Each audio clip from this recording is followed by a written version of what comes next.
자, 이제 좀 예열이 됐죠? 자, 오늘 이제 크게 두 가지를 할 텐데 이제 불임절에 대한 얘기를 좀 하고 그다음에 에스더서 전체를 좀 한번 좀 보겠습니다. 자, 크게 두 가지 대지로 움직입니다. 첫 번째 이제 불임절에 대한 얘기를 좀 할게요.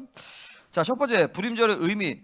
자, 불임은 제비들을 뜻하는 히브리어예요. 이게 푸르 그러니까 이제 제비고 그 제비들 그래서 푸림 그 뒤에 임이 붙으면 히브리어는 이제 복수형이 돼요. 예루샬라임 예루살렘이 두 개라는 뜻이에요. 하늘에도 있고 땅에도 있고. 아멘. 엘로힘 그러니까 하나님이 복수예요. 엘로힘이라는 단어 자체가 복수란 말이에요. 근데 단수 취급하는 복수죠. 그래서 삼위 하나님이 나타나는 거예요. 그러니까 하만이 페르시아 제국 전역에 사는 유대 민족을 죽일 달과 날을 결정하기 위해서 제비를 던졌고 그 제비를 기념하는 절기가 이 불임절이다. 이스라엘의 멸절을 위해 던진 제비가 이스라엘의 또 하나의 국가적 구원을 기념하는 절기가 된 거죠. 그래서 이 불임절은 에스더의 축제이자 고대 시대에는 이 마카비서에 나와요. 마카비 15장 36절에 모르드게의 날로 알려져 있는 이 불임절은 에스더와 모르드게를 통해서 하나님이 행하신 놀라운 구원의 사건을 기념하는 절기입니다. 자, 불임절은 언제냐? 성경적 달력상 이제 불임절은 이 모든 절기 중에 마지막 절기예요. 그러니까 7대 절기가 있잖아요, 그죠? 이제 뭐 7대 절기가 유월절, 초실절, 무교절, 오순절, 나팔, 대속제일 그리고 이제 초막절 이게 7대 절기고 거기에 이제 추가적으로 들어가는 절기들이 있어요. 뭐 예를 들어서 이제 수전절, 그러니까 한우카 그리고 이제 이 불임절이 있어요. 또 하나 주시는 티샤베아브라고 이제 성전 파괴의 날인데. 그럼 뭐 희년도 절기라고 할 수 있고, 근데 가장 마지막에 있는 절기가 이 불임절이에요. 아달월 14일. 그러니까 이제 이게 히브리어로는 12월이죠. 그러니까 이제 마지막 달이에요. 그러니까 다음 달에 이제 니스안월 1월로 다시 시작이 되는 거예요. 보통 태양력으로는 2월 말이나 3월에 위치. 오늘 이번 달에 이제 3월 첫 주에 있는 거죠. 3월 1일에. 3월 1일. 오늘날 예루살렘에서는 불임절은 아달월 15일에 지킨대요. 그거는 왜 그러냐면 다음 날까지 원수가 싸우느라 쉬지 못한 고대 페르시아의 수도 수산에 있는 유대인들을 기념하기 위해서 15일에 한다. 그것을 수산 불임이라고 한다. 근데 이제 14, 15일이에요. 자, 요즘에는 이 시대에서는 현대에서는 불임절을 어떻게 지키느냐? 자, 첫 번째 금식을 한대요. 근데 금식을 그렇게 많이 하진 않는데요. 정통 그러니까 소수의 유대인들만. 그러니까 사실은 에스더의 금식은요. 아달월에 한 게 아니라 불임절에 한 게 아니라 11개월 전에 한 거예요. 그러니까 언제냐면 이제 니스안월쯤에 한 거죠. 이게 보면은 그래서 이제 스토리가 불임을 던진 날이 니스안월이고 그리고 그때 이제 에스더가 나와서 금규를 내민 거고 그 다음에 두 번째 조서를 내리잖아요. 그게 3월이에요. 그러고 나서 9개월의 인터벌이 있는 거야. 이 9개월 동안에 유대인들은 뭘 했겠어요? 이제 원수를 진멸하기 위한 준비를 한 거죠.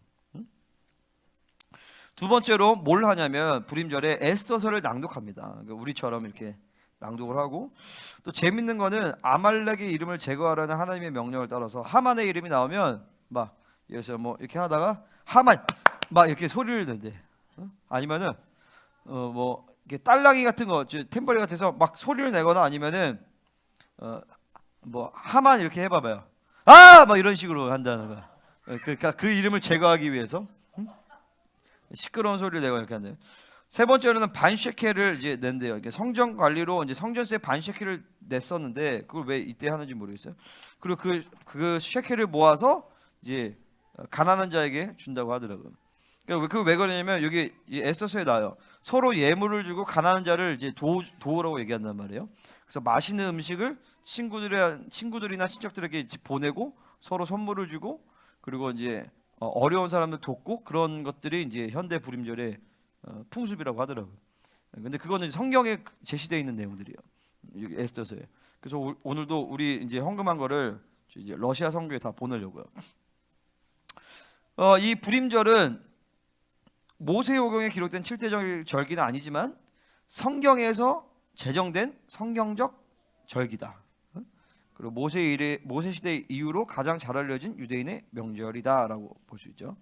그러니까 불임절의 주인공은 여러분 잘 알다시피 이제 에스더와 모르드게인데 이 시대적 배경이 언제냐면은 아하수에로 왕의 통치 기간이에요. 아하수에로 왕은 BC 485년에서 464년경에 통치를 했는데 요 사건들은 아하수엘의 7년 통치 7년기라고 했잖아요. 그러니까 480년경으로 볼 수가 있어요. 그러니까 BC 538년경에 BC 586년경에 유신이 뭐 적고 있었어? 이 어려운 내용들을 우리 유신이 많이 달라진 것 같아. BC 580 이렇게 또랑또랑 쳐. 야 얘들아 니네 좀 달라졌다. 갑자기 적응이 안 되네. BC 586년경에 바벨론 포로로 끌려갔잖아요. 그러고 나서 이제 BC 538년경에 이제 고레스 칙령에 의해서 이제 고토로 돌아갔죠. 근데 여전히 대부분의 유대인들은 페르시아 땅에 머물러 있었어요. 왜냐면 벌써 몇십 년이 지나고 거기 다 정착을 했는데 가면 이제 바가지로 고생하잖아요. 그러니까 이제 대부분의 경우는 이제 페르시아 땅에 머물렀던 거죠. 근데 그 와중에서도 하나님은 대부분의 사람들은 이제 동화됐거나 그랬겠지만 이렇게 모르드게와 에스더 같이 야훼 신앙의 순수성을 지키는 그런 남은 자들이 있었다는 거예요. 그리고 이 사건을 통해서 하나님이 남은 자들을 일으키시고 그들의 신앙을 각성시키는 거죠. 그러면서 하나님이 이제 그들을 사랑한다 이런 걸 보여주시는 거예요. 이 유대인 디아스포라 가운데서 이제 이 불임절의 두 영웅인 에스더와 모르드게가 등장하는데 에스더는 이방 여신 이슈타르라는 이름에서 온 이름이고 본래 이름은 하다사. 하다사는 도금 양나무라는 뜻이래요. 여러분 잘 알다시피 부모님은 어릴 때 죽고 사촌 오빠인 모르드게가 나이가 많았나 봐. 그래서 입양해서 친딸처럼 키우고 모르드게는 바벨론의 신 마르둑에서 따온 이름이에요. 히브리식 이름은 알려져 있지 않아요. 그러니까 모르드게는 고위 공직자였대요. 고위 공무원. 그래서 왕의 대궐 문 앞에 그러니까 우리로 따지면 청와대에 들락날락 할 수 있었던 돌아다니지 마세요. 휘여 씨. 들락날락 할 수 있었고 에스더에게는 유대인의 정체성을 숨기게 했지만 자기는 유대인의 정체성을 드러냈던 그런 사람이죠. 자, 모르드게는 사울 왕가와 같은 계보에 있었던 사람이에요. 지난 시간에 얘기했듯이 모르드게의 적 하만은 아각 사람이었고 사울 왕 7세 때 있었던 아말렉 왕 아각의 후손이었어요. 이 아말렉 족속은 에서의 손자인 아말렉의 후예예요. 그러니까 이 싸움은 아주 싸움이 시작이 어디서 시작되냐면 야곱과 에서의 싸움에서부터 시작되는 거예요. 야곱과 에서의 싸움에서부터 시작이 된 거죠. 근데 원래 하나님의 통치 가운데서 이 부르심이라는 것은 선택이라는 것은 하나님의 섭리 가운데서 누구를 주인공으로 쓰냐예요. 그러니까 야곱이 좋고 에서는 나쁘고 이런 게 아니란 말이죠. 야곱을 통해서 하나님은 에서를 구원하기를 원하시는. 우리도 마찬가지로 우리 이방이잖아요. 유대인을 통하여서 그 구원의 빛이 이방인에게 흘러간 거예요. 우리는 좋든 싫든 이방인이에요. 그죠? 아멘입니까? 우리 유대인이 될 수 없어. 이스라엘이 될 수 없어. 이스라엘은 이스라엘이에요. 그리고 이스라엘은 하나님의 통치의 흐름 가운데서 장자로서 하나님이 부르심을 받은 자들이에요. 중요한 건 그 부르심을 따라 하나님을 선택하면서 택함을 받고 자신의 맡겨진 포지션을 감당하는 것이란 말이죠. 그럴 때 에서는 야곱을 통하여서 이제 소위 이제 구원을 받는 거죠, 그죠? 그래서 하나님의 이 시나리오 가운데서 그 자신의 부르심을 감당한 것이 하나님의 의지였어요. 근데 이게 하나님의 시나리오가 벗어난 거예요. 그러면서 이제 흐름이 아말렉까지 이제 쭉 간 거죠, 그죠? 아말렉까지 가면서 이제 출애굽기 이 아말렉 족속이 뭐가 나오냐면 출애굽기에서 아말렉 족속은 이스라엘이 시나이 반도를 지나갈 때 이스라엘을 공격해요. 그때 하나님이 너무 화가 나셔서 출애굽기 17장 14, 15절에 여호와께서 모세에게 이르시되 이것을 책에 기록하여 기념하게 하고 여호수아의 귀에 외어 들리라. 내가 아말렉을 없이하여 천하에서 기억도 못하게 하리라. 모세가 제단을 쌓고 그 이름을 여호와 니시라고. 그래서 하나님이 아말렉을 완전히 진멸하기를 결정하신 거예요. 아멘입니까? 이거 뭘 얘기하냐면 하나님의 시나리오대로 가지 못하는 요소를 제거하는 거예요. 민수기 24장 20절에 보면 또 아말렉을 보면 예언해. 이건 발람의 예언이에요. 발람이 거짓 선지였지만 하나님의 영이 임하면서 굉장히 중요한 예언을 한단 말이죠. 그때 아말렉에 대한 예언을 하는데 아말렉은 민족들의 으뜸이나 그의 종말은 멸망에 이르리로다. 아말렉의 멸망은 하나님이 결정하신 사항이다라는 거예요. 신명기 25장 19절에 또 얘기합니다. 그러므로 내 하나님 여호와께서 내게 기업으로 주어 차지하게 하신 땅에서 네 하나님 여호와께서 사방에 있는 모든 적군으로부터 내게 안식을 주실 때에 너는 천하에서 아말렉에 대한 기억을 지워버리라. 너는 잊지 말지니라. 하나님은 아말렉의 이름을 완전히 지워버리고 진멸하라고 말씀하시는 거예요. 그래서 하나님은 사울에게도 마찬가지로 아말렉 족속을 완전히 멸하라는 명령을 내리신 거죠. 사무엘상 15장 2절 3절 만군의 여호와께서 이같이 말씀하시기를 아말렉이 이스라엘에게 행한 일 곧 애굽에서 나올 때에 길에서 대적한 일로 내가 그들을 벌하노니 지금 가서 아말렉을 쳐서 그들의 모든 소유를 남기지 말고 진멸하되 남녀와 소아와 젖먹는 아이와 우양과 낙타와 나귀를 죽이라 하셨나이다. 이게 하나님의 명령이었단 말이죠. 근데 여러분 아시다시피 사울은 그 명령을 거절하죠. 왜? 인본주의를 택했기 때문에 그래요. 그러면서 15장 8절에 이렇게 나옵니다. 아말렉 사람의 왕 아각을 사로잡는 게 아니라 진멸하라고 했단 말이에요. 칼날로 그의 모든 백성을 진멸하였을 때 9절에서 보면 사울과 백성이 아각과 그의 양과 소의 가장 좋은 것 또는 기름진 것과 어린 양과 모든 좋은 것을 남기고 진멸하기를 즐겨 아니하고 가치 없고 하찮은 것은 진멸하니라. 그러니까 사무엘이 진노하여서 사울을 책망하죠. 사무엘에 대해 여호와께서 번제와 다른 제사를 그의 목소리를 청종하는 것을 좋아하신 같이 좋아하시겠나이까. 순종이 제사보다 낫고 듣는 것이 순녀의 기름보다 나으니 이는 거역하는 것은 점치는 죄와 같고 완고한 것은 사신 우사에게 정하는 죄와 같음이라. 왕이 여호와의 말씀을 버렸으므로 여호와께서 왕을 버려 왕이 되지 못하게 하신나이다 하니 여기서 이제 유명한 말이 나오고요. 순종이 제사보다 낫습니다. 완고한 것은 고집 부리는 것은 하나님의 말씀을 순종하지 아니하는 것은 우상 숭배와 똑같다라고 얘기하는 것이죠. 근데 이게 왜 그러냐면 이 명령은 단순한 명령이에요. 하나님의 통치의 전반적인 대세의 흐름이란 말이죠. 토라에서 출애굽기에 기록되어 있고 민수기에 기록되어 있고 신명기에 3번이나 기록되어 있는 하나님의 전체적인 통치의 대세의 흐름인 거예요. 그러니까 이거를 거절하는 것은 이게 보통 불순종의 힘이 아닌 거죠. 사울이 그 하나님의 말씀을 거역한 이유가 나와요. 사울이 사무엘에게 이르되 내가 범죄하였나이다. 내가 여호와의 명령과 당신의 말씀을 어긴 것은 내가 백성을 두려워하여 그들의 말을 청종하였음이니이다. 하나님의 말씀을 청종하기보다 백성을 두려워하여서. 그게 인본주의죠. 인본주의는 뭐예요? 사람을 두려워하는 거예요. 응? 할렐루야. 디모데후서에서 보면 하나님이 이루어주신 마음은 두려워하는 마음이 아니요 능력과 사랑과 절제하는 마음이, 이렇게 얘기한단 말이죠. 왜 두려워하는 마음이 아니요 이렇게 얘기하는가? 믿음으로 택하지 아니하면 바로 두려움이 역사한다. 사람을 두려워하면 인본주의와 음란이 역사하고, 돈을 두려워하면 탐욕과 결핍의 영이 움직이고. 할렐루야. 상황과 뭐 이런 것들이 두려워하면 계속 두려움 가운데서 우리는 믿음으로 선택할 수가 없는 것이죠. 그러고 나서 사울로부터 약 600여 년이 지난 뒤에 다시 베냐민 지파의 후손인 모르드게에게 이 아말렉을 진멸하는 싸움이 직면한 거죠. 그러니까 여러분, 우리 이 에베소 2장에 나오는 한세 사람에 대한 계시가 얼마나 중요한지를 알아야 돼요. 그러니까 한세 사람에 대한 계시는 그러니까 지금 요 에스더서는 뭐냐면은 야곱과 에서의 갈등 가운데서 아말렉을 진멸하면서 하나님의 시나리오를 거절하는 요소를 제거하는 걸 보여주는 거예요. 근데 에베소의 2장에 나오는 것은 쉽게 얘기해서 야곱과 에서를 하나 되게 만드는 거예요. 아멘.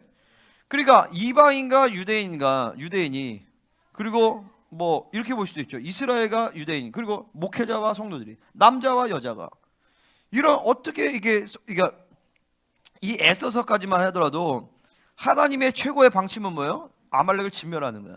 구약에서는. 그냥 신약에서는 예수야를 통하여서 이제 진멸이 아니라 한세 사람을 이룬다는 말이죠. 이거는 엄청난 계시예요. 그러니까 이 창세기에 나오는 야곱과 에서의 갈등과 그리고 에베소 2장에 나오는 한세 사람에 대한 계시가 이 에스더서와 관계 있다라는 것을 많은 사람은 모를 거예요. 어쨌든 여기서는 이제 에스더서의 초점은 뭐예요? 완전히 원수를 진멸하는 측면을 보여주는 거예요. 그죠? 근데 그 진멸하는 건 뭐예요? 우리의 원수를 진멸해야 되는 거예요. 그죠? 적용한다면 내면의 영적 전쟁, 내 내면의 쓴뿌리들, 그리고 이 지역 전쟁, 이 모든, 그러니까 우리의 지역 전쟁은 언제 끝나냐면 여기 회함사와 이 뭐 싹 다 죽어야 돼. 싹 다 죽고 완전히 한 천년왕국이 임할 때까지 지역 전쟁을 쉴 수가 없어. 나라적 전쟁은 언제까지? 나라가 완전히 하는 나라 될 때까지 전쟁을 쉴 수가 없는 거예요. 아멘. 그러니까 그런 걸 보여주는 거죠. 그래서 사사기에서도 보면 뒤에 나오나? 뒤에 나와요. 뒤에서 얘기하고. 자, 그래서 이제 불임절에 대한 이야기를 좀 마치고 그다음에 에스더서에 대한 얘기를 좀 서론적으로 본다라면, 자, 에스더서의 그러면 주제는 뭔가? 주제만 얘기하면 될 것 같다. 주제는 뭐냐?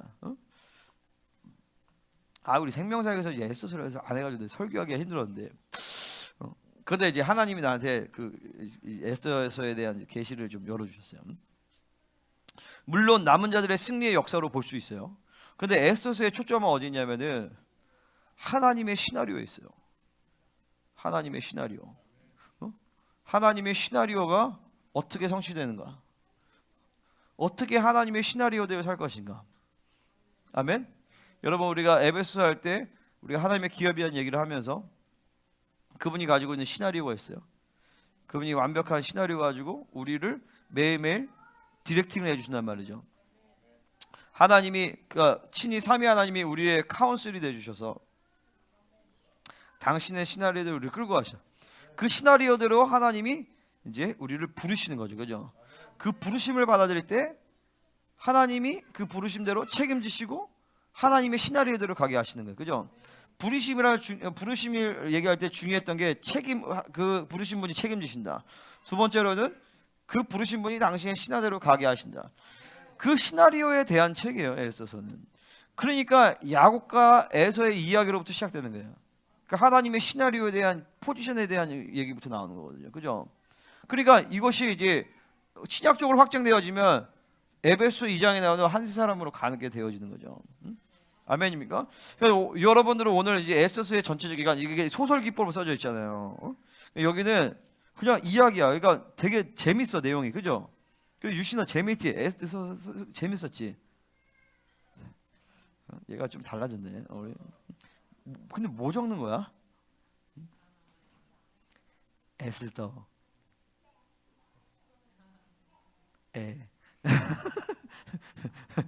에스더서는 뭐자? 하나님의, 근데 너 시나리오가 무슨 말인지 알아?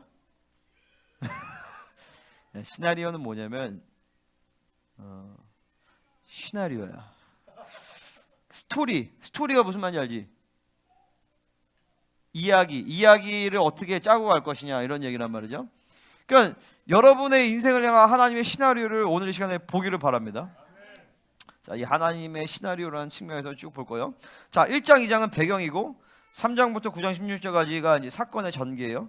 9장 17절부터 10장 3절까지는 결론입니다. 1, 2장은 배경, 3장부터 9장 16절까지는 사건의 어떤 전개, 본론이죠. 그 다음에 9장 17절부터 끝까지는 이제 결론이에요. 자, 우리 함께 에스더의 이야기로 한번 들어가 보겠습니다. 자, 먼저 1, 2장은 배경인데 1, 2장의 핵심적인 내용은 크게 세 가지예요, 그죠? 와스디가 폐위된 사건, 그리고 이것도 참 재밌는 일인데, 여기 뒤에 보면 와스디가 폐위가 되면서 어떤 일이 일어나게 되냐면 각 백성의 문자와 언어로 지방의 조서를 내려서 남편이 자기의 집을 주관하게 하고 자기 민족의 언어로 말하게 하라, 이렇게 하잖아요. 그러니까 쉽게 얘기해서 민족주의 정책이 펼쳐진 거예요. 이게 앞으로의 전개될 사건들을 사실은 그 배경을 만들어주는 거예요. 민족주의 정책을 펼치게 된단 말이죠. 그러니까 유다인은 필연적으로 유다인끼리 뭉치게 돼 있는 거예요. 그러니까 이거는 에베소 2장의 한 세 사람의 이야기와는 완전히 딴판의 얘기예요. 이건 이제 왜냐면 예수야를 통하여서 법조에 대해 계명이 폐해지지 않았기 때문에 하나님의 그 시대 가운데서는 유대인들을 유대인으로 딱 이게 틀을 만들어 놓고 원수를 진멸하는 구조를 만들었단 말이죠. 그러니까 이 하나님의 시나리오와 하나님의 기업에 대한 것들이 풀어질 때 에스더서와 에베소 2장이 같이 풀어져야 돼요, 사실은요. 무슨 말인지 몰라도 상관이 없어요. 기도하다 보면 영 안에서 그게 풀어질 거예요. 어쨌든 1장, 2장에서 이제 주된 사건은 에스더가 왕비가 된 사건이고 모르드게가 왕을 구한 사건이죠. 이 두 가지는 이 두 사람이 만들어낸 일이 아닌 거죠. 그죠? 그러니까 여기서 배경에서 뭘 설명하냐면, 아이고 얘들아, 모르드게가 왕을 구하기 싶어서 구한 게 아니라, 에스더가 왕비가 되고 싶어서 왕비가 된 게 아니라, 그냥 이 사람들은 하나님으로 산 거예요. 그냥. 아멘입니까? 그냥 하나님의 기업은, 하나님의 백성들은 하나님의 시나리오대로 살게 되어 있는데, 그러기 위해서는 딱 한 가지 조건이 있어. 하나님으로 살아야 돼요. 믿음으로 살면 하나님이 그 사람을 하나님의 시나리오대로 끌고 가세요. 그러니까 우리는 늘 이거 알아야 돼. 내 인생의 내용은 내가 만들어가는 것이 아니다. 내가 선택할 수 있는 유일한 것은 하나님을 택할 것이냐, 나를 택할 것이냐. 매일매일 순간간에서 우리는 이걸 택하는 거야. 하나님으로 살 것이냐, 나로 살 것이냐.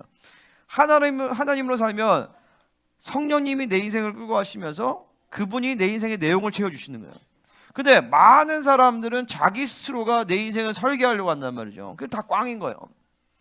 그러니까 내가 목사가 되고 싶어서 목사가 되나? 아니요. 내가 그냥 내가 오늘 여기까지 온 것은 다 선택인데, 내가 하나님을 선택한 만큼 나는 여기까지 온 것이고, 내가 나를 선택한 만큼 또 여기까지밖에 못 온 거예요. 응? 여러분도 마찬가지죠. 오늘 여러분 여기 있는 것은 하나님을 선택했기 때문에 여기까지 온 거예요. 근데 지금 여기까지밖에 못 온 건 그 순간에 여기까지 오면서 자신을 선택했기 때문에 그런 것이죠. 아멘입니까? 내 인생의 내용은 내가 채우는 것이 아니다. 아멘? 자, 옆 사람, 선배, 내 인생의 내용은 내가 채우는 것이 아니다. 내가 할 수 있는 유일한 선택은 하나님이냐, 나냐, 둘 중에 하나다. 내가 지금 이 얘기하는데 못 믿는 사람 손 들어봐.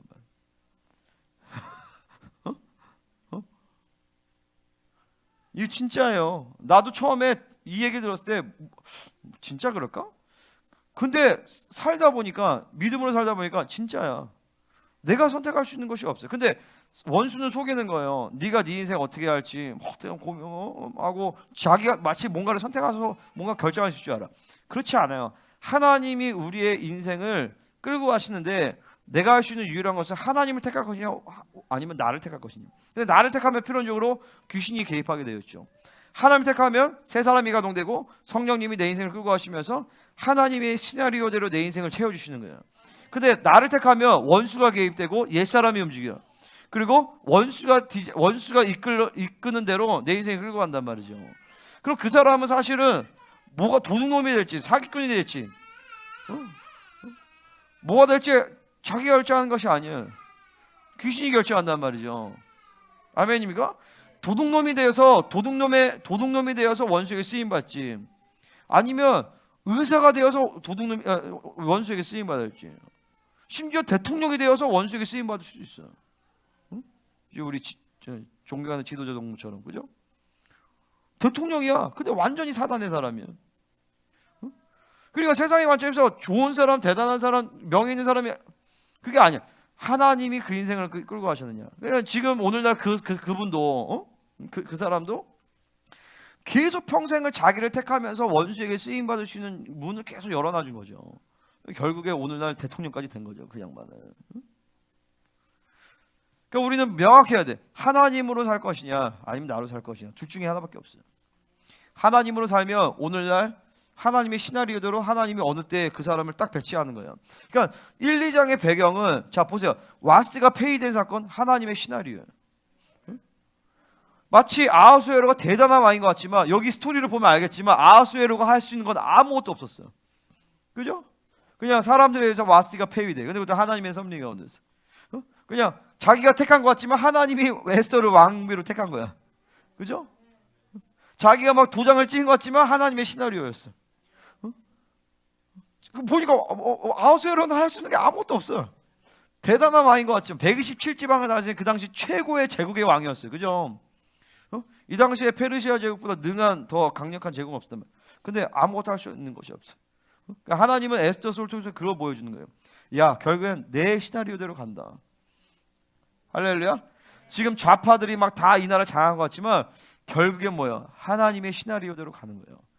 근데 이 시대에 에스더와 모르드게 같은 남은 자를 통해서 하나님은 당신의 시나리오를 쓰시고 시나리오를 성취하시는 거예요.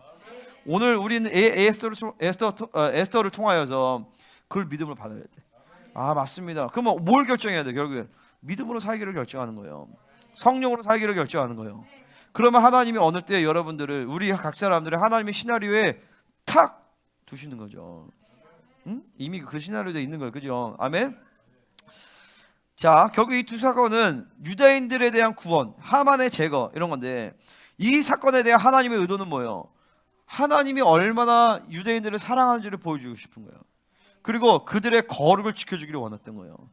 그러니까 하나님의 통치는 이스라엘의 거룩에 대한 초점을 가지고 움직이시는 거예요. 그러니까 하박국서의 주제가 뭐예요? 하박국서는 예언적 시점 가운데서 역사를 보는 눈이 열리는데, 그 역사의 핵심은 뭐냐면 이스라엘의 거룩을 위해서 하나님은 못할 게 없다라는 거죠. 이스라엘 거룩해야 돼? 그러면은 이스라엘의 악을 제거하기 위해서 더 큰 악을 일으켜서 그들의 악을 제거해요. 그 지금도 마찬가지. 지금 우리나라의 이 가장 핵심적인 문제가 뭐예요? 교회의 악이에요. 교회의 악. 이 교회의 악이 제거되어져야 하나님은 나라를 회복시킬 수가 있어요. 교회가 회개해야 돼. 그죠? 아멘입니까? 여러분 인생 가운데 오는 모든 문제와 어려움들의 가장 핵심은, 본질은 뭐예요? 나를 거룩하게 하기 위한 목적인 거예요. 그 문제가 주어진 이유와 목적은 내가 뭔가 처리돼야 될 내 안에 악이 있는 거예요. 그 악을 제거하기 위해서 하나님은 더 큰 악을 우리에게 주신다. 그 사건을 통하여서 하나님은 내가 정말 너를 사랑한다. 내가 너를 거룩하게 하기를 원한다. 이걸 보여주시는 거죠. 그죠? 이 사건도 마찬가지예요. 결국에는 하나님은 지금 이스라엘, 내가 너희를 사랑한다. 그리고 나는 너희가 거룩하기를 원한다. 그걸 얘기하시는 거죠. 자, 3장 1절부터 15절까지 하만의 유다인의 멸절을 이제 조서 발표가 납니다. 이제 여러분 알다시피 이제 하만이 높은 지위를 갖게 되어져요. 그것도 하나님의 시나리오다. 근데 모르드게를 만났는데 모르드게가 절을 안 하니까 열받아가지고, 근데 왜 또 하필 아하수에르는 하만에게 절하게 했을까? 그것도 하나님의 시나리오인 거죠. 아멘? 그러니까 인생들의 악에 의해서 결정된 거지만 하나님은 늘 그 배후에서 당신의 시나리오를 짜고 계시는 거예요. 그러니까 어떻게 보면 굉장히 절망적이야. 아하수에로 왕이라는 사람도 악인이었어요. 그 왕도 절망적이고, 유대인들이 이 페르시아 제국의 가운데 디아스포라로 있으면서 그렇게 있는 것도 절망적이고, 거기다가 이 아말렉 족속의 자손이 함므다다의 아들인 이 하만이 가장 높은 지위에 올려서 그에게 절하라고 하는 것도 절망적이지만 사실은 하나님의 시나리오 안에 있다라는 주권적 섭리를 믿어야 되는 것이죠. 아멘입니까? 이 모든 것이 그분이 통치하고 계신다. 그분이 섭리 가운데 있다. 나중에 적그리스도가 모든 전 세계를 지배하는데 굉장히 절망적이잖아요. 하지만 하나님의 시나리오 안에 있다. 아멘. 때로 우리의 상황이 절망적인 것 같아 보이지만 하나님의 시나리오 안에 있다. 아멘. 그 시나리오의 초점은 어디 있어요? 우리를 사랑하신다. 우리를 거룩하게 하신다. 우리를 구원하신다. 그 하나님의 시나리오 안에 있다라는 것이에요. 아멘. 자, 이 하만이 나중에 7장 6절에서 보면 에스더가 이 악한 하만이다라고 한다면, 이 악한 하만을 히브리어 문자는 각 문자마다 숫자가 있어요. 그러니까 알레프, 베트, 기멜인데 1, 2, 3 숫자가 매겨져. 그 숫자를 가지고 이제 이게 미스테리를 만든단 말이에요. 그러니까 우리가 아는 666 그게 수비학이에요. 그죠? 그걸 수비학이라 그래. 좀 어려운 말로 게마트리아라고 한단 말이에요. 무슨 말인지 알겠어? 그러니까 이제 기역, 니은, 디귿 이렇게 나오잖아. 그러니까 A, B, C, D, E, F, G. A는 1, B는 2, C는 3 이런 식으로 해가지고 내가 김동진인데 KDJ 있었어. 그러면 딱 했더니 숫자를 딱 세봤더니 666이야. 뭐 이런 식으로 이제 그게 이제 게마트리아인데, 이 악한 하만이라는 것을 수비하로 돌려봤더니 666이 나온대.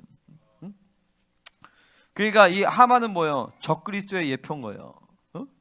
어? 이제 보니까 호메이니, 하메, 요번에 죽은 사람은 하메네이, 근데 그 전에 죽은 사람은 호메이니. 이 호메이니가 하만이라는 뜻이더라고요. 어쨌든 이 적그리스도의 예표인 이 하만이 이제 모든 유다인들을 죽이려는 그런 계략을 펼쳤고, 그에 따라서 에스더 3장 7절에서 보면 3장 7절 한번 읽어보겠습니다. 시작. 자, 다 같이요. 시작.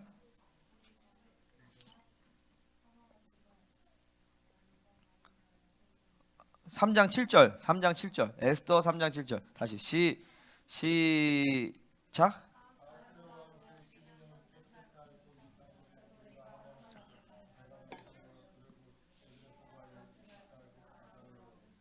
제비를 뽑았대요. 그러니까 봐봐, 이 불임절의 스토리에 초점이 있어요. 제비 뽑았대. 우연이잖아, 그죠? 근데 잠언의 말씀 보면 제비는 하나님께 있다라고 했어. 우연이 아닌 거예요. 섭리인 거예요. 이거를 우리는 하나님의 시나리오다라고 얘기하는 거예요. 하나님이 스토리 라인을 짜신 거예요. 제비를 뽑았어. 그것도 하나님의 사람이 뽑은 게 아니야. 원수인 하만이 뽑았네. 근데 그 제비 뽑은 날이 그의 제삿날이 돼버리는 거죠. 아니 그의 제삿날 아니죠. 모든 원수를 죽이는 날이 돼버린 거예요. 우연을 가정한 하나님의 섭리. 자, 이 세상에 우연은 없다. 아멘. 그래서 놀라운 그 노래가 있죠. 우리 만남은 우연이 아니야. 알아? 응? 응? 우리 만남은 우연이 아닌 거예요. 왜 아달월인가? 몰라요. 하나님의 섭리예요. 하나님의 시나리오예요. 왜 하만인가? 몰라요. 하나님의 시나리오예요. 이스라엘의 거룩을 위한 하나님의 통치의 시나리오다라는 거예요. 하나님의 사랑을 확증하기 위한 하나님의 통치의 시나리오다라는 거죠. 자, 13절에 한번 읽어보겠습니다. 시작.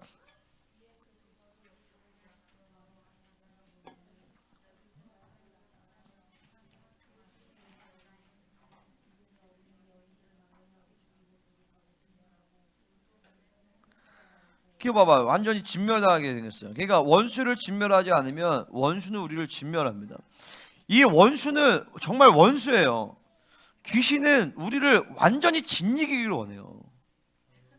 걔네는 우리를 짓이기를 원하는데 우리는 걔네를 짓이기를 원치 않으면 안 돼. 그래서 축사사역의 가장 어떤 핵심 중에 하나가 뭐냐면 분노예요. 분노. 원수에 대한 분노가 없으면 영적 전쟁을 할 수가 없어. 김정은이가 적이야. 북한 체제가 적이란 말이야. 적을 적이라고 인정하지 않으면 전쟁이 안 되는 거예요. 내 안에 옛사람이 적이야. 죽여야 돼. 옛사람을 죽이면 다 돼. 근데 옛사람이 적인 걸 몰라.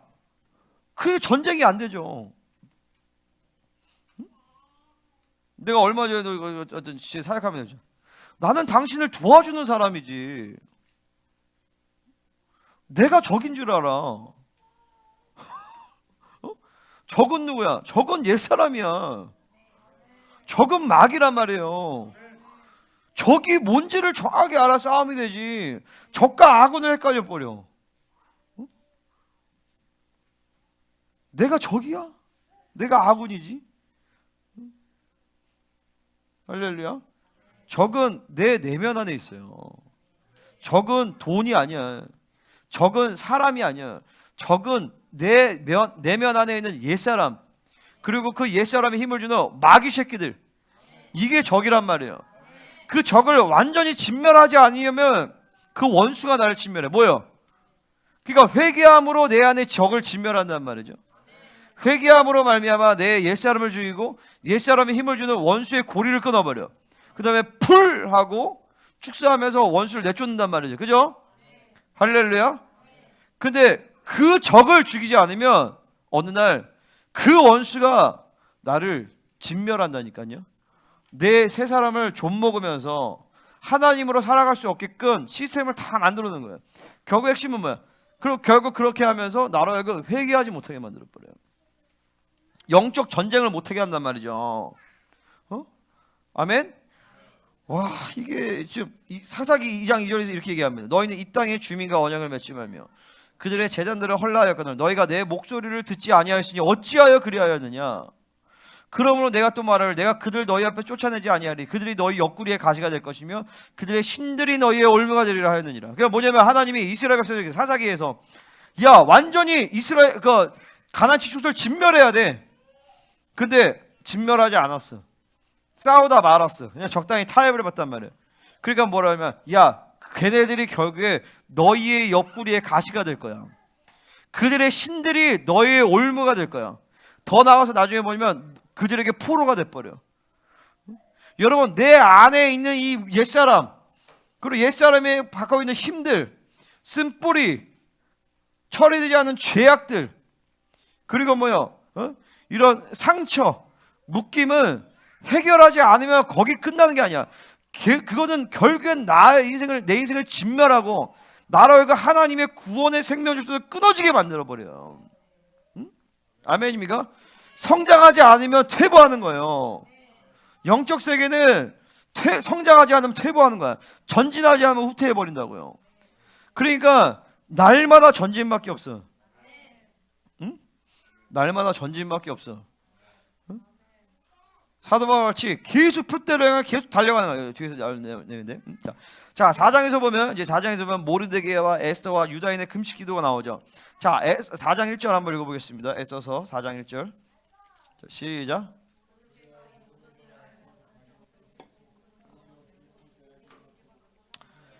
이 지난 시간에 얘기했죠. 모르드게가 이때 얼마나 이세벨 공격 많이 받았겠어요. 나 때문인가? 근데 나는 하나님으로 살았을 뿐인데. 근데 이 애통해하면서 옷을 찢고 성령의 대성통곡을 합니다. 일단 처음에는 너무 이 상황이 절망적이고 힘들어서 대성통곡했을 거야. 근데 모르드게는 하나님의 사람이었어. 모르드게는 진리를 가진 사람이에요.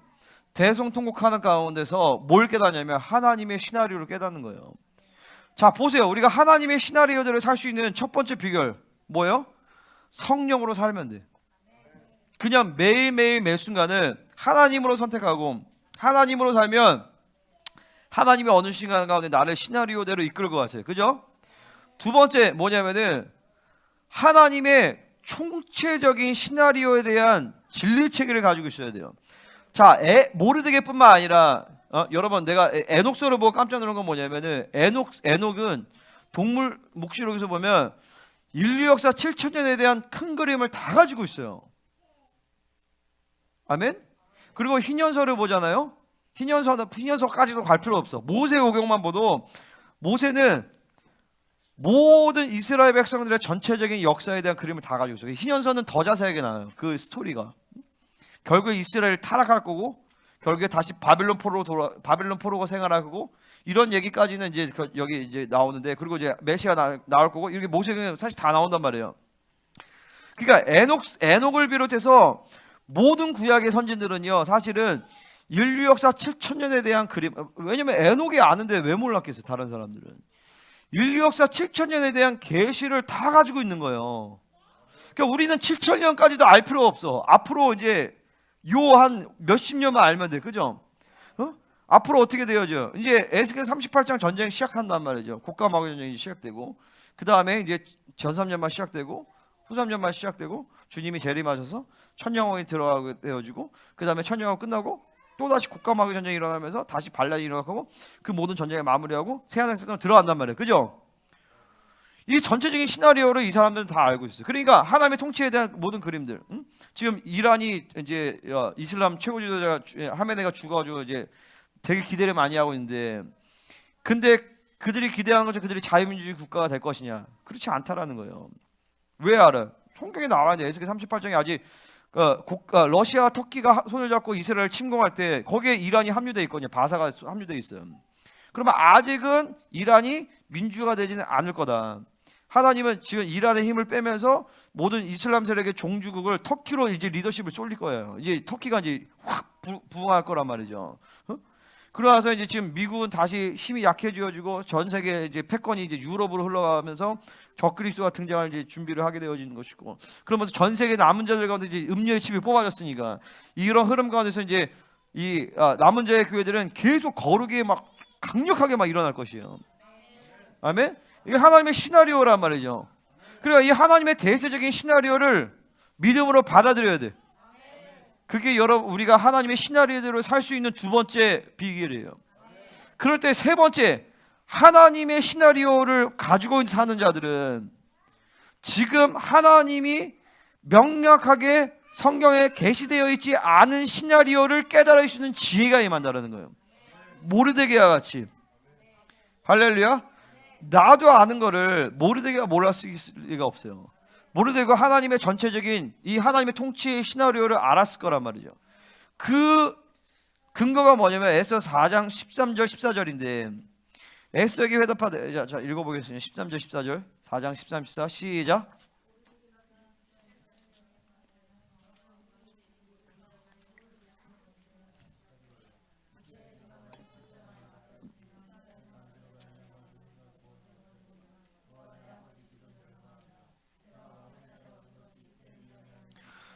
봐봐요. 유다인은 다른 데로 말미암아 노인과 구원을 얻으니 하나님의 시나리오를 아는 거예요. 이거 지금 모르드게는.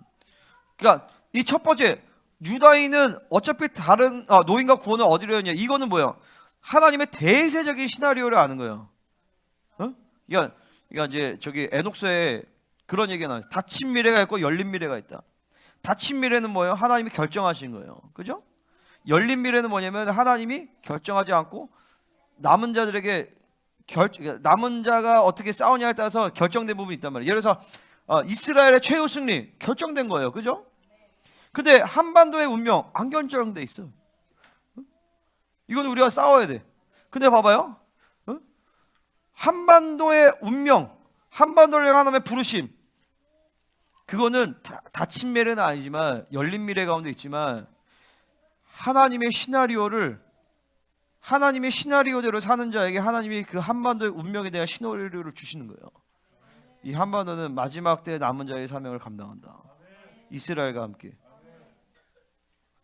닫힌 미래는 아니지만 하나님의 뜻을, 하나님의 시나리오를 가지고 오는 거예요.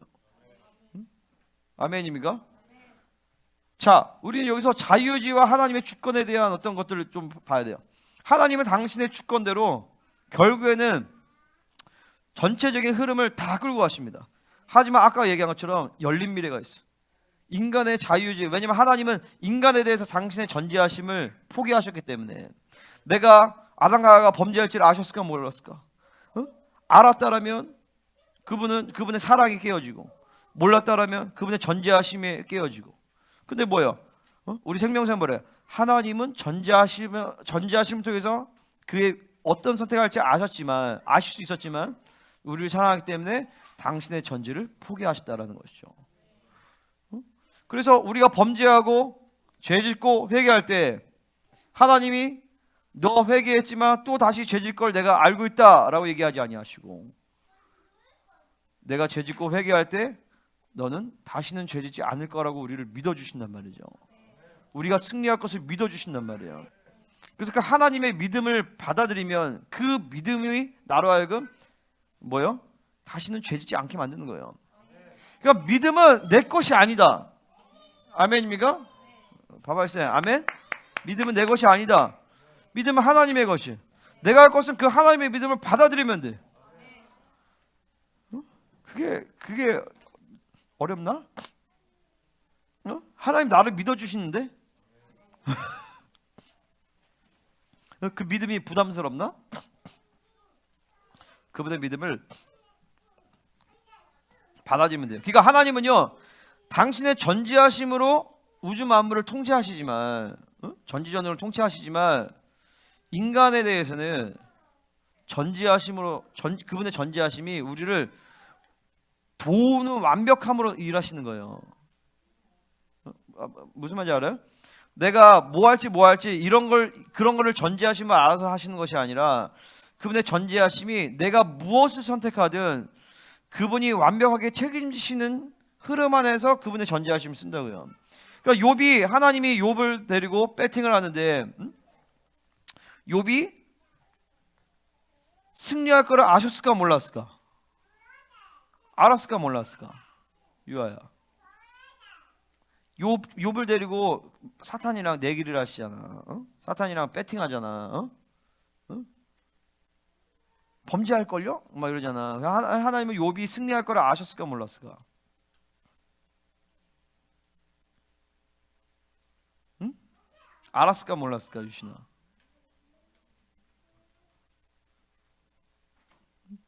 루아야 아셨을까 몰랐을까? 어? 몰랐을 것 같아요?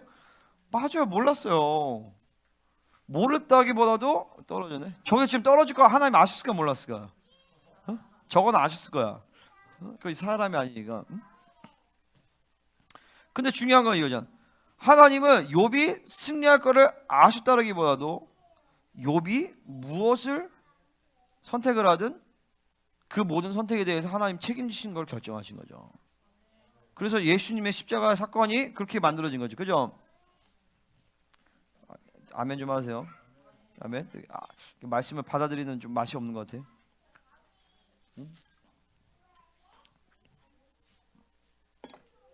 그러니까 하나님은 우리를 대함에 있어서, 우리를 통치함에 있어서 그분의 전지전능이 앞선다기보다도, 잘 들으세요. 하나님은 우리를 하나님의 믿음으로 끌고 가시는 거예요. 그리고 하나님의 사랑으로 끌고 가시는 거예요. 그 모든 것을 당신의 지혜로 우리를 이끌어 가시는 거죠. 아멘. 하나님 우리를 당신의 믿음과 사랑을 끌고, 그리고 인류 역사를 끌고 그렇게 가시는 거예요. 모르드게는 하나님의 전체적인 대세를 알았고, 전체적인 시나리오를 알았고, 아주 중요한 얘기인데 다시 좀 얘기한다면, 하나님의 자유의지는, 그러니까 하나님은 인간이 범죄할 것에 대해서 그대로 전제하시면 하는 게 아니라 그분의 믿음으로 우리를 승리를 이끌어 가신다. 내가 죄졌어, 회개해. 그러면 또 내 생각에서 하나님 나 또 죄질 걸 알아요. 혹은 하나님의 말씀이 왔어요. 근데 내가 하나님 이게 안 돼요, 나는 못할 것 같아요. 근데 하나님은 뭐라 그래? 아니야, 너는 할 수 있어. 그분의 믿음을 주신단 말이야. 아니야, 너는 다시 죄짓지 않을 수 있어. 근데 또 죄졌어. 근데 또 회개해. 하나님 또 죄졌어요. 아니야, 그거는 이미 회개했기 때문에 처음 짓는 죄, 인생 가운데 처음 짓는다는 말이죠. 아멘. 그러니까 날마다 그 처음 짓는, 그러니까 뭐 이성감에서 또 죄짓고 회개하고 그러면 스스로 정죄감에 시달려서 못 살아. 근데 보혈에 대한 믿음이 정확한 사람들은 내가 죄짓고 회개하면 또 죄지었을 때, 또 회개할 때 그 죄는 인생 안에 처음 짓는 죄란 말이에요. 그게 영적인 세계에서 그렇게 받아들여져요. 그러니까 내가 회개할 때 하나님은 그 회개한 대로 살아갈 수 있는 힘을 주시는 거예요. 그분이 그렇게 믿어주신다니까. 너는 승리할 거야. 그래서 그분의 믿음이 결국 나로 하여금 승리하게끔 만들어가는 거예요. 아멘. 모르드게는 기도 가운데 이 하나님의 시나리오를 봤어. 그래서 하나님의 전체적인 주권적 섭리와 통치를 알았고, 또한 동시에 열려있는 미래를 본 거예요. 뭐냐면 하나님이 그냥 자유적 주권으로 모든 걸 끌고 간다, 이게 아니라 하나님은 우리와 동역을 하신다. 그래서 이 첫 번째 얘기하는 거는 노인과 구원을 얻으려는 하나님의 전체적인 대세, 구원의 통치의 사건, 주권적 섭리, 닫힌 미래를 아는 거야. 하지만 얘기가 아니면 너와 네 아버지 집은 멸하리라. 또한 동시에 열린 미래를 보는 거죠. 지금 그 하나님의 시나리오가 현재적인 시나리오는 지금 너를 하나님이 주인공으로 지금 뽑으신 거다. 너가 지금 그 역할을 감당해야 된다. 네가 만약에 안 하면 여전히 하나님의 시나리오는 간다. 여전히 하나님의 뜻은 성취되어진다. 아멘? 뭐요? 그죠? 어차피 승리한다. 아멘, 아멘입니까? 근데 너는 망한다. 그러니까 이 얘기를 딱 들으니까 이 에스더는 계속 하나님의 시나리오대로 살아온 것이 무슨 말인지 아는 사람이에요. 그러니까 모르드가 이 한마디 딱 하니까 에스더는 딱 알아듣는 거죠. 그러고 나서 4장 16절에 한번 같이 읽어보겠습니다. 시작.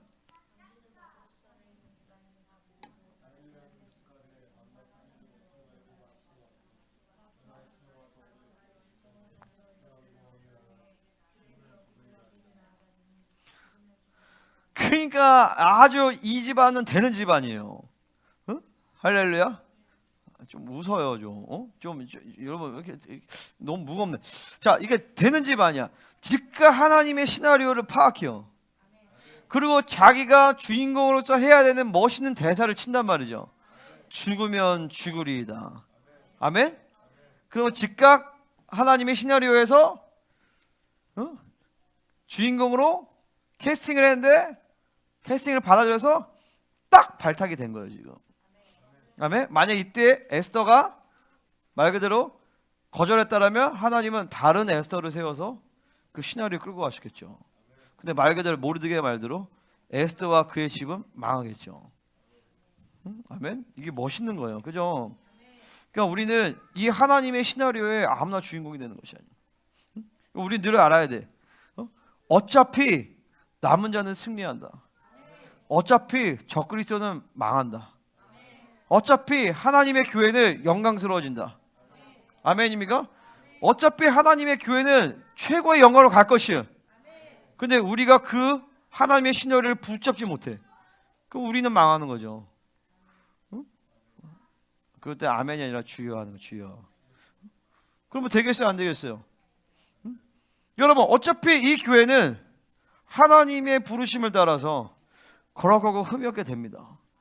근데 여러분이 그것을 안 받아들이면 뭐요? 여러분은 망하는 거예요. 주여, 이땐 주여 하는 거예요. 그죠? 어차피 내가 이기는 거예요. 그러니까 누가 주인공을 할 거냐? 그러니까 주인공 하니까 바벨론 관점에서 나는 주연인가 나는 조연인가 이런 생각하지만 하나님은 여러분 한 사람 한 사람을 다 여러분 인생의 주인공으로 시나리오를 짜신단 말이지. 그죠? 아멘? 근데 그 인생 가운데 주인공으로서 누가 대상을 받을 거냐? 누가 멋있는 대사를 칠 거냐? 예수처럼 죽으면 죽으리라. 멋있잖아요. 그죠? 매 순간 하나님이 우리 가운데 이 하나님의 시나리오 가운데서 우리를 이끌어 가십니다. 그때 우리는 믿음을 선택하고 하나님의 시나리오를 선택하고 그리고 주님을 선택해야 되는 거죠. 그럴 때 여러분이 했던 한마디가 영원한 하나님 나라에서 나무주연상, 여우주연상 그 딱 후보 나올 때 그 핵심적인 장면 나오잖아요. 그 연예대상 같은 거 보면은 그 장면이 딱 나와요. 죽으면 죽으리다. 딱 그 장면이 쫙 그 후보군을 나오면서 두두두 하면서 대상을 딱 하나님이 주신단 말이죠. 그러니까 그런 대사가 많아야 대상 받을 확률이 높겠지, 그지? 아멘.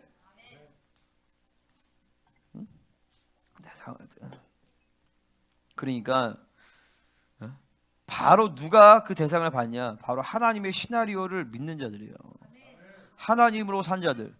그리고 왕의 보좌 앞으로 나아가서 그 왕의 시나리오, 그 왕의 비밀을 깨닫는 자들이 바로 주인공이 되는 것이죠. 그러니까 에스더는 그러고 나서 이제 3일 동안 기도하면서 어떻게 해요? 왕의 보좌로 나아가. 그 에스더도 모르드게에 가지고 있던 진리책을 공유했기 때문에 모르드게가 이 한마디에 무슨 말인지 아는 거예요.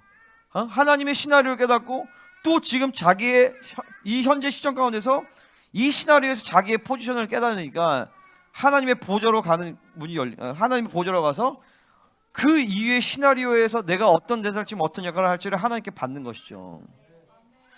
아멘입니까? 그러니까 여러분의 부르심과 역할은 내가 스스로 결정하는 것이 아니에요. 내가 목회자가 되고 싶어 목회자 된 게 아니야. 하나님의 시나리오. 자, 에스더서 이제 5장 1절부터 8절까지 이제 잔치 초대를 합니다. 자, 2절에서 보면 그러니까 여러분이 알다시피 딱 나갔더니 금규를 내밀고 그래서 소원이 뭐냐 나라의 절반이라도 주겠노라 할 때 그때 얘기를 해야 되는데 그때 얘기를 안 해. 왜? 에스더는 하나님의 시나리오를 알았기 때문에 그래요. 어떻게 끌고 갈지에 대해서 하나님의 시나리오를 본 거예요. 그래서 이제 초청을 하죠. 조급해하지 않아. 왜? 하나님의 시나리오를 보았기 때문에. 하나님의 보좌에 나가서 그 시나리오를 보았기 때문에 조급해하지 않아. 여유가 있어. 내 인생에 대한 전체적인 큰 그림이 있단 말이야. 나도 마찬가지야. 나도 내 인생에 대한 하나님의 큰 그림이 있어. 내 부르심을 알아. 내 역할을 알아요. 할렐루야. 그러니까 나는 그 부분에서 공격받으면 좀 그렇긴 하지만 어쨌든 기본적인 성령 충만을 유지하면 전쟁이 흐른 가운데서 결국에 이렇게 될 거다. 응? 결국에 이 교회는 영광스럽게 될 것이다. 할렐루야. 결국에 나는 성화와 영화로 들어간다. 이 교회는 결국에는 전체적으로 다 영화로움으로 들어갈 것이다. 마지막 때에 초대교회를 뛰어넘고 능가하는 교회가 된다. 그런 가운데서 하나님은 특별히 나를 이 진리를 완성시키고, 그리고 이 모든 고대 히브리 문서와 그리고 생명의 모든 진리 체계를 통합하고 그러면서 이제 이스라엘과 하나 되게 하는 그런 역할을 하나님 내게 하셨구나, 부르셨구나. 나는 이 시나리오를 알아요. 그리고 그대로 하나님 날 하실 줄 믿어요. 여러분도 마찬가지. 이 교회 전체를 하는데 여러분 각 사람마다의 또 그 시나리오가 있단 말이죠. 그 시나리오대로 되는 때 이제 하나님이 여러분을 쫙 밀어주시는 거예요. 그게 내가 에베소 얘기했던 정렬이에요. 정렬. 모든 질서 가운데 정렬될 때 이제 하나님의 시나리오가 쫙 가동이 되어져요. 그래서 하나님의 기업이다라는 것이, 하나님의 기업됨이 이제 쫙 가동이 된단 말이죠. 하나님의 기업이니까 그분이 완전하게 책임지시고 그분의 방법과 그분의 뜻대로 그분의 수준으로 그분이 이끌어 가시는 거예요. 아, 아멘. 오늘 이게 확 와야 돼요. 아멘. 아멘. 에스더서 같지만 사실은 에베소 강해요. 에베소서를 빙자한. 자, 9절부터 14절 하만의 모르드게 처형. 자, 5장 14절 한번 읽어보겠습니다. 시작.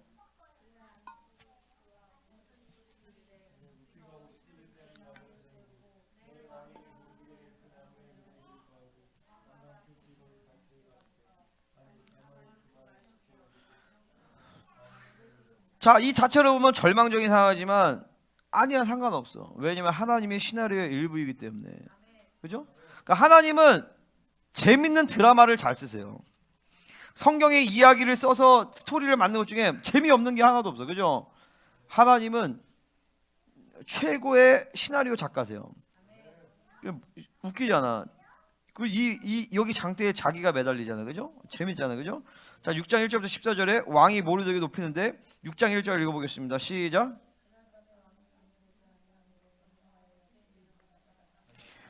하필 이날 잠이 안 와. 또 이것도 뭐야? 하나님의 시나리오다. 그리고 모르드게가 하나님으로 살았기에 왕을 구하시셨고, 이때 이 하나님의 때에 하나님이 그 사건을 들춰내셔서 이게 되는 거죠.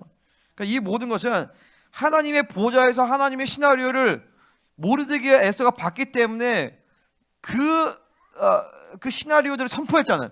이제 그대로 하나님이 이제 전체 역사를 만들어 가시는 거예요. 그러니까 우리의 관심은 뭐냐? 늘 하나님의 뜻이 뭐냐? 이거를 지금 에스더의 표현으로, 에스더서의 어떤 언어로 한다면 하나님의 시나리오가 뭐냐? 아멘. 지금 뭐 이런 우리 삶 가운데서 지금 우리 교회가 지금 막 들썩들썩거리는데 이것이 과연 하나님의 시나리오냐? 하나님의 시나리오라면 오케이. 아멘. 근데 하나님의 시나리오가 맞다. 응?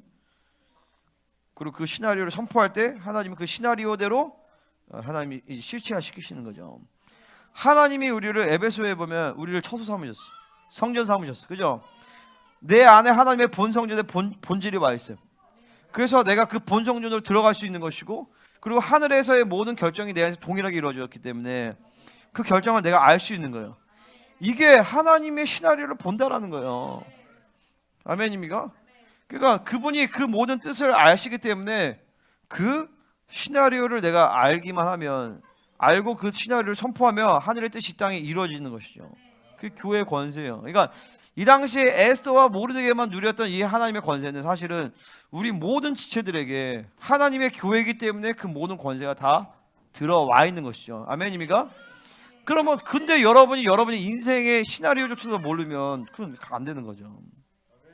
응? 아멘입니까? 내가 아까 얘기한 첫 번째 뭐요? 하나님으로 산다. 두 번째, 하나님의 나라의 닫힌 미래에 대한 전체적인 대세적인 시나리오를 안다. 그럴 때 내가 하나님의 왕의 보좌 앞으로 나가서 그 모든 매 순간마다 하나님의 시나리오를 알 때 우리는 여유가 생기고 그 시나리오들을 끌고 갈 수 있는 거예요. 아멘. 자, 6장 6절 읽겠습니다. 시작.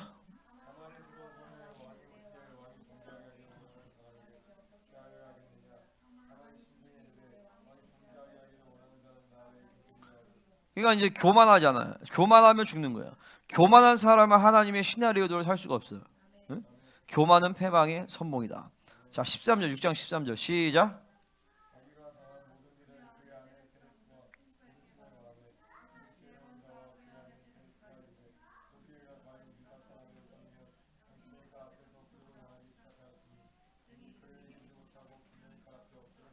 자, 보세요. 이 정도 여기까지 오니까 이제 원수들도 그 하나님의 시나리오를 아는 거예요. 그러니까 늘 이 승리의 시점 가운데서 원수들도 그 하나님의 시나리오를 인정하고 선포하는 것들이 성경에 많이 나와요. 어디 나와요? 기드온 이야기에서 보면 미디안의 군대들이 자기들이 망할 것을, 질 것을 자기들이 알아. 또 누가 알아? 다윗이 사울이 다윗아 너가 나보다 낫고 너가 왕이 될 것을 내가 안다. 원수가 알아. 아멘. 이 정도까지 가야 돼 우리가요. 원수도 자기의 패배를 알아. 적그리스도도 다 자기 패를 너무 잘 알아. 이 원수들은요. 할렐루야. 이 킹덤 센터치가 이 지역에 완전한 분봉을 세워지고 마지막 때에 초대교회를 능가하는 영광스러운 교회에 세워져서 이 나라 민족 북방 전 세계 열방의 남자를 세워지는 앞장서게 될 것을 원수도 알고 두려워한단 말이죠. 그들도 알아요. 아멘. 하나님이 여러분들을 거기에 거룩하고 영화롭게 하여서 길갈 베델 여리고 요단에 이르게 할 것을 원수도 안다. 아멘입니까? 그러고 흠이 없게 되어질 것을 하나님의 예정이 이룰 것을 안다라는 것이. 아멘입니까? 하나님이 우리 엘리야들이 결국에 이 엘리야 세대같이 그렇게 온전케 되어져서 마지막 때 주님 오심을 예비하는 그런 거룩한 세대에서 원수도 안다라는 거예요. 아멘. 근데 누구는 몰라. 우린 몰라. 그러면 안 되지. 우리도 알고 우리가 더 잘 알아야 돼. 그래야 걔네도 그걸 알고 벌벌 떠는 거예요. 응? 그러니까 원수를 고백해. 우리는 이 교회 이길 수 없어. 우리는 반드시 엎드러질 거야. 할렐루야. 다시 우리는 등이 이길 수가 없어. 원수들이 우리는 이 킹덤 센터에서 절대 이길 수가 없어. 우리는 반드시 엎드러질 거야. 그게 그들이 고백인 거예요. 아멘. 7장 1절부터 10절 에스더의 두 번째 잔치 초대 하만의 처형. 자, 아까 얘기했죠. 이 악한 하만, 이게 이제 666이죠. 그죠? 자, 7장 9절 읽겠습니다. 시작.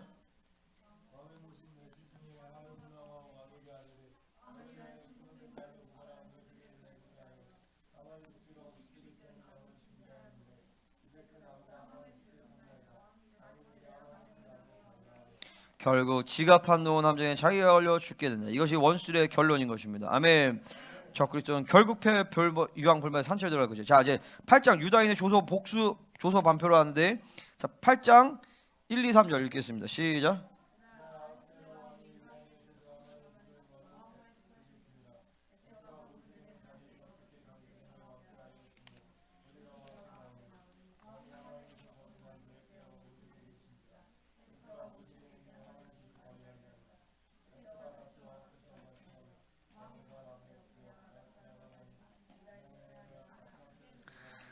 자, 모르드게는 이제 또 높은 사람이 됐고 에스더는 또 이제 왕 앞에 나가요. 그러니까 뭐냐면 모르드게와 에스더는 너무 팀워크가 잘 맞아요. 영적인으로 환상의 팀이에요. 이 시나리오에서 그렇잖아요. 영화에서도 보면 그 콤비가 잘 맞는 영화 막 이런 거 있잖아요. 뭐 옛날에 뭐 성룡이랑 뭐 이런 거 나오는 성룡이랑 뭐 홍금보랑 나오는 이런 거 있잖아. 니네 잘 모르지. 우리 세대는 다 아니 그지. 야 니네 아니? 지연이 은혜? 홍금보 알아? 홍금보. 홍금보 몰라? 모르는구나. 성룡이랑 홍금보 이런 사람들 나오면 이제 이제 어쨌든 이제 그런 것처럼 너무 이 합이 잘 맞아. 그러니까 우리도 마찬가지야. 우리 교회도 이 합이 잘 맞아야 돼. 기가 막힌 팀워크가 딱 되어가지고 에베소 4장 16절 말처럼 드림팀이 돼야 돼. 온몸이 각 마디를 통하여 연결되어 결합되어 지체의 분량들의 역사에서 각 사람이 최고의 분량이야. 최고의 1루수, 2루수, 3루수, 4루수, 최고의 타자 뭐 이런데 완벽한 팀워크를 가지고 있어. 이게 에베소의 원리란 말이죠. 그죠? 우리도 마찬가지. 이게 에스더와 모르드게가 딱 그런 팀워크예요. 그리고 에스더와 모르드게는 계속해서 다음의 시나리오를 따라서 움직여요. 한 번의 승리로 멈추지 않아요. 계속 하나님의 시나리오에 멈추지 않아요. 언제 멈춰? 주님이 오셔야 멈춰. 근데 주님이 오신 다음에 이제 다른 시나리오가 또 펼쳐지죠. 그죠? 그러니까 시나리오는 멈추지 않아요. 계속. 아멘? 주님이 계속, 그러니까 우리는 계속 성령으로 살아야 돼. 계속 믿음으로 살아야 되는 거예요. 빌립보서 3장 12절 13절 14절 말씀처럼 이미 얻었다함도 아니에요. 예? 이루었다함도, 온전히 이루었다함도 아니라 내가 그리스도 예수께 잡힌 바 된 그것을 잡으러 달려가노라. 형제들은 아직 내가 잡은 줄로 여기지 아니하고 오직 한 일 즉 뒤에 있는 것을 잊어버리고 앞에 있는 표대를 잡아요. 표대를 향하여 그리스도 예수 안에서 하나님이 위에서 부르신 부름의 상을 위하여 달려가노라. 아멘. 계속 달려나간단 말이죠. 이게 참 그래요. 이게 영적인 세계 안에서 계속 영성하다 보면 지치거든요. 그게 왜냐면은 끝도 없거든요. 계속 드러나고 계속 축사하고 계속 얘기하고, 그리고 이게 뭐 상황적으로도 뭐 교회에 늘 문제가 있어. 문제라기보다도 늘 그냥 평안하지가 않아. 늘 그렇단 말이야. 근데 그래서 사도 바울은 보면 늘 던지고 또 달려, 또 달려가고. 언제까지? 죽을 때까지. 주님 만날 때까지. 아멘? 아멘이 별로 아멘입니까? 표대로는 또 달려나가는 거예요. 그러니까 에스더는 3일 금식해서 대단하게 했잖아요. 근데 아니야. 또 달려나가. 또 다음 보니까 아직 조서가 철회가 안 됐어. 또 달려나가. 계속 달려나가. 아멘입니까? 언제까지? 주님이 이제 그만 이제 오라고 할 때까지 계속 달려나가는 거예요. 그러니까 여러분들은 두 가지를 해야 돼. 첫 번째는 뭐냐면 계속 회개해야 돼요. 두 번째는 뭐냐면 계속 사역해야 돼요. 회개를 통해서 구원의 완성까지 이르는 것이. 그리고 사역을 통해서 구원의 상급을 얻는단 말이죠. 계속 달려나가면서 하나님 앞에 계속 달려나가는 거예요. 그거밖에 없어요. 자, 8장 9절부터 이제 14절까지. 그때 시완월 곧 3월 23일에 이제 3월에 이제 조서가 내는데 이제 누구야? 이게 아하수에로가 이게 막 귀찮은 거야. 귀찮다기보다도 그래서 이게 조서를 철회를 못해. 근데 이것도 하나님의 시나리오예요. 왜냐면 조서를 철회하면 목숨은 살지만 유다인들의 대적은 여전히 남아있어. 그러니까 하나님은 시나리오 가운데서, 그러니까 아하수에로가 야 그러면 니네가 알아서 해, 내가 도장 줄게 이렇게 해버렸단 말이죠. 그러니까 모르드게가 하나님의 지혜를 가지고 이것도 역시 하나님의 시나리오를 아는 거죠. 그래서 뭐라 하냐면 이제 어떤 조서를 발표하냐면 유다인들에게 이제 그들의 원수를, 대적에게 원수를 갚을 수 있는 이제 조서를 내리게 된다는 거예요. 하나님의 시나리오가 성취되는 거예요. 그러면서 이제 좀 더 크게 본다라면 모세 시대로부터 명령했던 아말렉 족속에 대한 진멸에 대한 그 시나리오, 모세부터 사무엘까지, 사무엘에서 다시 모르드게에 이르기까지 변변치 않는 하나님의 의지와 그분의 대세적인 시나리오를 성취하시는 거예요. 끝내주는 이야기죠, 그죠?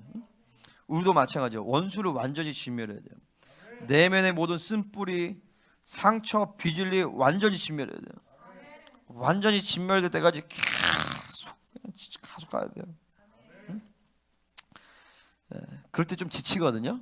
근데 괜찮아. 하나님 앞에 또 몇 번 울면 또 다시 힘이 나요. 그죠? 막 지치고 그러다가 그냥 좀 울고 그러면 또 위로를 주셔요. 또 다시 달려나가면 돼요. 아멘. 이 지역의 모든 이 절, 이단, 천주교지 싹 다 무너져야 돼. 계속 우리 전쟁을 계속해야 돼요. 이 나라의 모든 좌파, 반기독교, 반국가 세력을 완전히 진멸할 때 계속 싸워야 되는 거죠. 하나님 나라가 온전히 임할 때까지 계속 전쟁하는 것이죠. 완전한 안식이 올 때까지. 이제 3월인데 12월까지 이제 9개월 정도 남았어. 9개월간 유다인들은 원수를 진멸할 준비를 막 하는 거죠. 무기를 준비하고 전략 구성을 하고 무엇보다 가장 중요한 건 뭐예요? 성결을 이루는 거예요. 아마 그렇게 했을 거예요. 지금 왜냐면 이 유다인들이 지금 막 구사일생하면서 하나님께 대한 신앙이 막 극치로 올라왔어. 수산성에 있는 유다인들은 지금 엄청난 믿음에 성장했어요. 그죠? 막 에스더와 모르드게와 막 이런 소리를 다 알잖아. 그러면서 같이 금식하면서 영적 성장이 막 어마어마하게 막 올라간 거예요. 수산성에 있는 유대인들이. 그 포섭은 뭐였어요? 와스디 왕후가 폐위되면서 민족성을 강화시켰잖아. 이런 모든 흐름 가운데서 하나님은 계속 이끌어 가시는 거야. 뭐를? 이 페르시아에 있는 유대인들을, 이 남은 자들을 포기할 수 없는 거죠. 그죠? 물론 남은 자들이 이스라엘 고토로 다시 돌아왔지만 특별히 수도인 수산성에 있는 유다인들을 정말 거룩하게 해서 이 거룩의 흐름을 통해서 페르시아에 있는 모든 유대인들을 그 거룩을 유지하기 위해 하나님의 섭리가 있는 거예요. 그러면서 이 불임절을 통해서 전 유대인들의 이 야훼 신앙을 확 하나님이 일으키시는 거죠. 기가 막히죠, 그죠? 이런 스토리를 어떻게 짜? 이거를 모르드가 계획해서 할 수 있는 것이 아니에요. 근데 중요한 건 뭐예요? 모르드가 계획해서 한 건 아니지만 모르드게와 에스더와 같이 날마다 성령을 따라 하나님의 말씀을 따라왔던 사람을 통하여서 하나님의 그들이 준비됐기 때문에 이 하나님의 계획을 성취할 수 있었다는 거죠. 우리도 마찬가지예요. 우리가 스스로가 이런 모든 스토리를 만들어. 내가 김민호 목사님이 참 감사한 게 그런 거죠. 요번에 이제 음료 그거 하면서 했는데 자기가 계획한 게 아니래. 그거를 어떻게 계획하겠어요, 스토리를.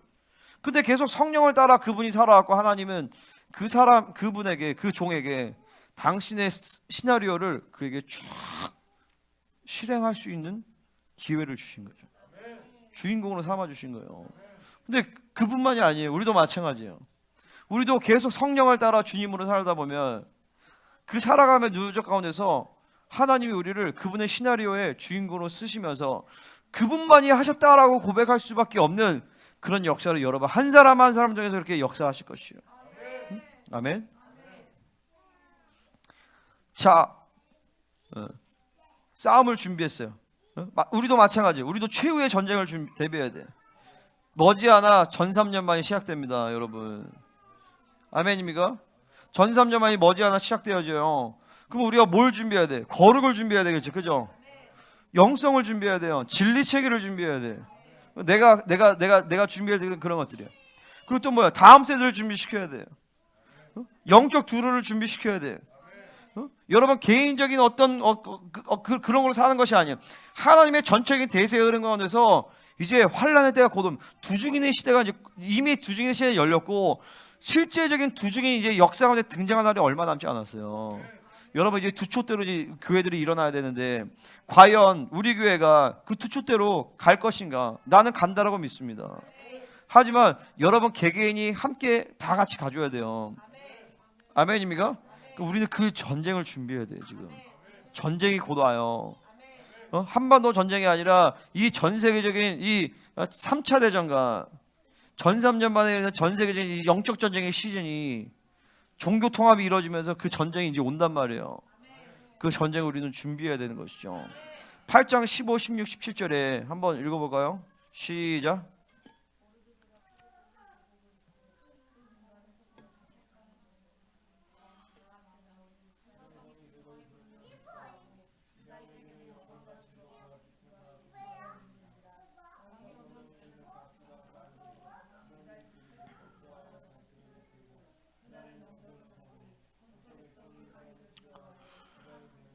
자, 모르드게가 이제 왕의 권세를 가진 거예요. 그러니까 이게 예언 지역이 지금 이거 자체가 예언이에요, 예언.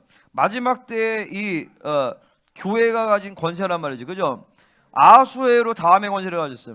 자, 유다인들에게 영광과 즐거움, 기쁨과 존귀함이 있대요. 마찬가지로 교회의 머리 대신 예수 그리스도께서 하늘과 땅의 모든 권세를 가지시고 교회의 머리가 되셨어요. 모든 남은 자의 교회에는 하나님의 영광과 기쁨과 존귀함이 있는 것이에요. 이 왕적 권세를 가지고 이제 원수를 진멸하는 시즌이 오는 거예요. 자, 9장 1절부터 16절 유다인들의 대적들을 진멸하게 되어지는데 자, 자 아달월 1절부터 4절에 보면 자 모든 민족이 그들을 두려워하여 능히 막을 자가 없고 유대인들을 두려워해서 막을 자가 없대. 모든 지방간 대신 총독들 왕이 사 모든 자들이 모르드게를 두려워함으로 다 유다인을 도우니 모르드게가 왕궁에서 존귀하여 점점 창대하며 이 사람 모르드게의 명성이 각 지방에 펴지더라. 아멘. 하나님 이것이 남은 자의 교회의 모습인 것을 믿습니다. 이 남은 자의 교회들이 계속 창대하여져서 이 남은 자의 교회를 원수들이 두려워하게 하여 주시옵소서. 자, 함므다다의 손자 유다인 대적 하만의 열아들을 죽였으나 그래서 나오면서 이제 하만의 열아들을 죽였어요. 그죠? 그리고 수산성에 있는 열아들 죽이고 그들의 시체를 나무에 매달았어요. 수산성에서 500명을 죽이고 하만의 열아들을 죽이고 또 300명을 또 죽여. 그리고 다른 지방에서 7만 5천 명을 죽인단 말이죠. 어마어마한 승리의 잔치예요. 그리고 나서 17, 18절에 보면 13일에 그 일을 행하고 14일에 쉬며 잔치를 베풀어 주겠고 수산에 사는 유다인들은 13일과 14일에 두 번 싸워요. 그리고 15일에 쉬며 잔치를 베풀어 즐긴지라. 뭐냐면 왜 쉴 수 있어요? 이 쉬었다라는 말은 샤밧이 아니야. 쉬었다라는 말은 누아예요. 누아. 노아. 이 백성을 통하여서 아니하리라. 그죠? 위로를 준다. 그게 이 누아예요. 누아. 노아에게 썼던 그 노아라는 말 그 단어예요. 그러니까 뭐냐면 하나님이 이스라엘을 위로하시는 거예요. 이스라엘에게 안위를 주시는 거예요. 아멘. 원수를 진멸해야 우리는 쉴 수 있어요. 원수를 진멸해야 잔치를 베풀 수 있어요. 근데 싸움이 끝나지 않을 때는 계속 싸워야 돼. 그죠? 아멘입니까? 우리는 이제 안식으로 들어가야 된단 말이죠. 안식을 들어가기 위해서 어떻게 돼? 안식에 들어가기 힘써야 돼. 그러니까 우리는 뭐라지? 기도하기가 쉬워질 때까지 계속 기도해야 돼요. 말씀을 먹는 것이 쉬워질 때까지 계속 말씀을 받아야 되는 것이요. 내면의 전쟁도 이제 80% 이상이 지나가면 내면이 쉬워져. 그래가 아니라 계속 전쟁해야 돼요. 아멘입니까? 절대 쉬면 안 돼. 계속 전쟁하면서 왜냐면 쉬워질 때까지. 특별히 여러분들은 이제 1년 동안 리더십 훈련하는데 나도 같이 하는 것 같은 느낌이에요. 지금 이 1년 동안에 웬만한 뿌리를 다 잘라버리고 믿음으로 사는 게 쉬워져야 될 것이고 성령으로 사는 것이 쉬워지고 그래서 하나님의 시나리오대로 완전하게 살 수 있는 우리 지체들이 되기를 예수님의 이름으로 축복합니다. 할렐루야. 아멘. 자, 기도하겠습니다. 자, 오늘 좀 예배가 길어졌는데 오늘 되게 말씀 좋다.